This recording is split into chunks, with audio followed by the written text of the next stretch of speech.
నమస్కారం. జనం టీవీ తెలుగు వార్తలకు స్వాగతం. విజయవాడలో కత్తులు రాళ్లతో విద్యార్థుల దాడి.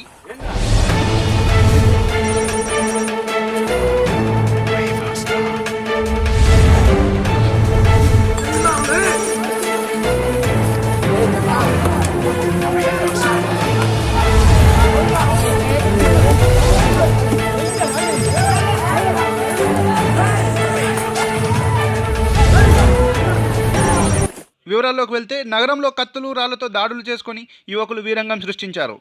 పటమటలో రెండు విద్యార్థి గ్రూపుల మధ్య వివాదం తలెత్తడంతో పరస్పరం దాడులకు తెగబడ్డారు. ఈ వివాదంలో మాజీ రౌడీ షీటర్ జోక్యం చేసుకున్నారని స్థానికులు తెలిపారు.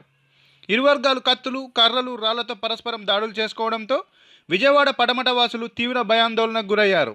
దాడిలో గాయపడిన వారిని చికిత్స కోసం ఓ ప్రైవేటు ఆసుపత్రికి తరలించారు. ఈ ఘటనలో రాజకీయ పార్టీల నేతల అనుచరుల ప్రమేయం కూడా ఉండడంతో పోలీసులు రహస్యంగా విచారణ జరుపుతున్నట్లు సమాచారం.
మరిన్ని వార్తల కోసం జనం టీవీ తెలుగును సబ్స్క్రైబ్ చేసి షేర్ చేయండి, లైక్ చేయండి.